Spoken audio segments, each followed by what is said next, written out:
Hi, my name is Caroline Moore, and I am part of One Youth here at Emmanuel. I haven't always been part of Emmanuel, but I have always been a part of the church. Growing up, I was always super involved with extracurriculars. I did pretty much anything under the sun. There was a point in my life where I played t-ball, soccer, dance, Girl Scouts, and piano all at the same time. So I kept myself pretty busy. And because I was so busy, I never really had time, quote unquote, time for church and for Jesus, so to speak. But I was there on Sundays. I was in Sunday school. I loved Sunday school. I loved learning about Jesus, and I loved creating the stories and taking them from what my teachers taught and putting them into my head and making it come to life, so to speak. But I was only there on Sundays. So when I was super young, I went to church with my parents and my sister, and I saw the three of them serving. And so I kind of learned by observing, and I still do. And so I wanted to serve. I decided that I wanted to serve because I saw the three of them doing it. And to me, it was just kind of following in their footsteps.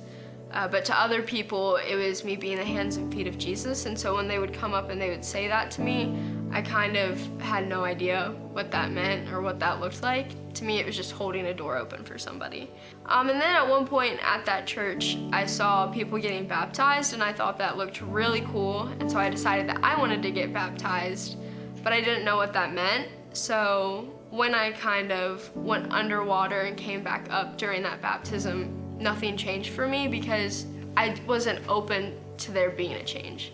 I wasn't open to Christ coming into my life and being my Lord and Savior because I didn't know that was supposed to happen. I just knew who he was, if that makes sense. I knew that Jesus, he came and he died for us and he did all of these miracles, but I didn't know that he was supposed to be the king of my heart. As I kind of went along in my life, my family moved churches. My sister took a worship position at another super small church here in the area, and I was the only youth that church had. And so I didn't really know who to ask when I had difficult questions because there's nobody my age there. It was just my youth pastor, and she was super awesome. She really helped me continue learning about who Christ was, but again, I still didn't know how to build that relationship with him. And it wasn't until I came here that I learned that. So while I was at that church, my sister again was on the worship team with somebody named Jake Antizana, and he was offered a job here at Emmanuel as the youth pastor, and he took it. And so when he transferred to being here, he asked my sister to come be the youth worship leader, and she did. And at that time I was transitioning into my middle school years, and One Youth, it's for students from 6th through 12th grade. And so I was like, perfect, I can go be in a youth group with people my own age, who I can talk about things with, and it'll be great. And so at that same time in my life, I was transitioning schools. So I was going from elementary to middle school, and I was switching schools completely. So I was the new kid all around except for dance. So dance was the only thing up in my life that had stayed consistent.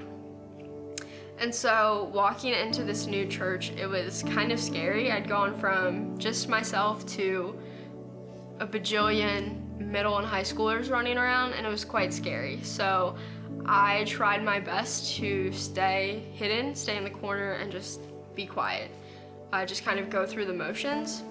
It was also scary seeing all of these kids who were all about Jesus, all on fire for Jesus. It was Jesus, Jesus, Jesus, because I didn't know what that looked like. I just knew, okay, I go to school, I go to dance, and then Jesus, he's just around the corner, he's cool. If I need a call, he supposedly could help me out. And so it was kind of confusing and kind of scary for me, and so I tried to stay away as much as possible. And at my school, at my new school, I did make friends easily, and I saw them at Emmanuel. So a couple of my really good friends came here at Emmanuel, and so that kind of kept me in and kept me coming here. But it was about that time when dance started to pick up. It was competition season, and so we had practices. So on Sundays, I couldn't be here because I was at the studio. And so this non-existent relationship that I had with Christ was suffering even more because I was starting to lose those stories about who Christ was and the things that he had done for other people in the Bible.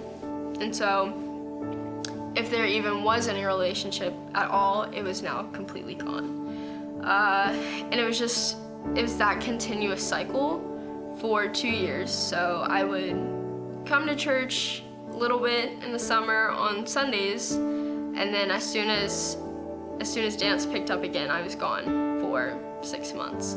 And so not being in church, not reading my Bible, not talking to Jesus, like, I had nothing. Looking back, I can see how it affected my life. I was constantly doing, I was constantly going through the motions. I tried to keep myself as busy as possible because then I wouldn't have time to sit at home and think. So I tried to go out with friends. I tried to keep myself at the dance studio. I tried to keep doing homework so I wouldn't be alone.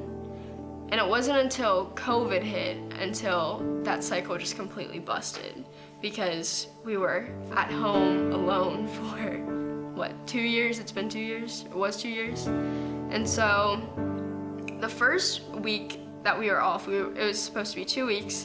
The first week was nice. I kind of just had a break from everyone and everything. I could just let my body rest. But then the second week came around and I was really struggling because I didn't have people, I didn't have my people right next to me. And so I could still text them and call them, but it wasn't the same. I didn't have them. And so over time, I really started to struggle when my friend group just completely fell apart. So I talked to about 6 people consistently over COVID, 3 of them being the people I lived with, 2 being my grandparents, and 1 being my only friend that I had left. And I found myself in a rut. And I had dance, but it was in a different environment. It was on Zoom. And Zoom in itself was not good for me. So being on dance, trying to get the steps right, breaking up, that sort of stuff, it was just really frustrating for me. So I didn't even find my happiness in that. And my family definitely started to notice, and my sister, who at that point had taken a position here at the church, she brought me in on the weekdays when they filmed worship for our online services. So I got to help, run around with a camera and kind of, mess with the angles and things like that. And I had a lot of fun doing that. And so that was something that kept me busy and got me out of the house and around people. And within that, that's when I started hearing about Jesus again. And I was like, wow, he's actually pretty cool, Maybe I should try and do something with that. So I opened my Bible at nights and I was just sitting there and I was reading and I was like, wow, this guy is cool. He loves me so much. And I started talking to him. I just would ramble at nights and something changed in me, and I noticed it, and the other people around me noticed it. And so, I was constantly at church whenever I could be to help, and whenever anybody needed anything here, I wanted to come. And I was still doing dance online, so I couldn't come for our youth group program that we had throughout the week. I could only watch on Sundays online and help with the cameras. But when we had, it was called districts, it's now real life. When we had districts, I was dancing on Zoom. And so I was still missing out on the program for kids, but I was in it. I was able to help with the main service. But I was still able to get connected, and I was still able to find that relationship with Christ. I got connected with Jimmy McIntyre, our production guru, and I was able to kind of find my way and maneuver myself into a good place with Christ. And about that time, it was summer of 2020, and so things were starting to open back up. My dance studio, they were going back in person. And when I was 5 years old, I was diagnosed with type 1 diabetes. And growing up, that had never really affected anything, that had never affected what I did or who I hung out with.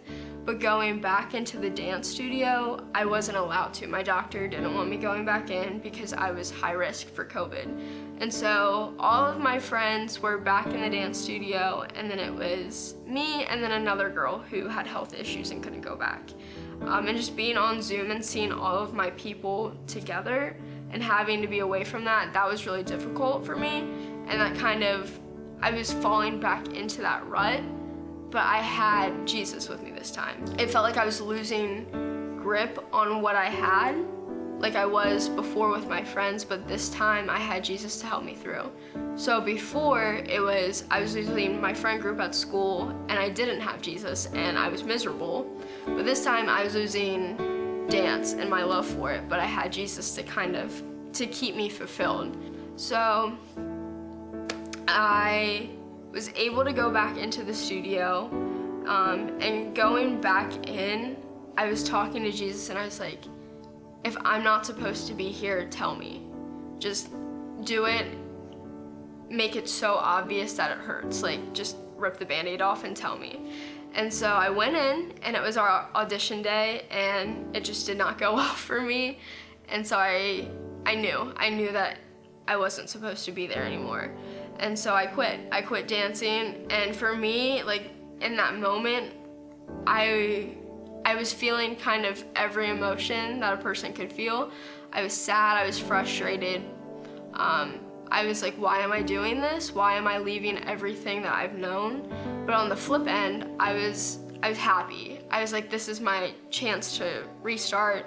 You know, I have Jesus now. I know who he is. I know what it looks like to be in a relationship with him. Like, I'm okay. And so I was struggling for a couple of weeks afterwards, but I was able to come into the church, and I was able to cling to Jesus and to the staff here. And so after I had stopped dancing, I was able to go to our youth group and try it out again. So remember, I went and I was scared, and I didn't know what was happening, and I just wanted to stay in my little bubble and not talk or see anyone. And so I was still nervous about going back in, but I did it. I remember going to youth the first time after COVID. I was terrified, and my legs were like shaking. I was so nervous. But I went and I sat, and I was in the circle for real life, and I talked. And I got to listen and hear people talking about Jesus and what he had done for them. And I knew immediately that this is what God was doing. He was taking all of the things that I thought I was. I thought I was my friend group. I thought I was dance. I thought I was school. And he was taking it and telling me that that's not what I was, that I wasn't defined by those things. I was defined by him.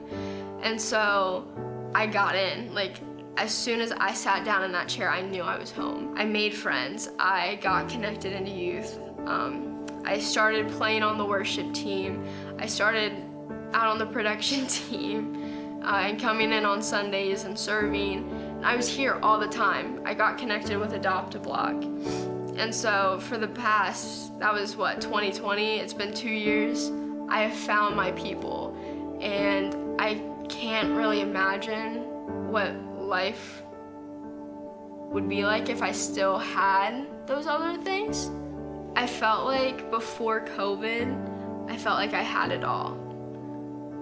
I was constantly surrounded by friends. I was always at my dance studio. I was good at what I was doing. I was a good dancer, I guess.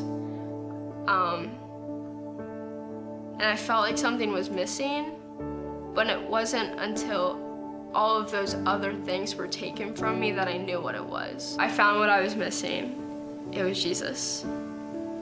And that is my story.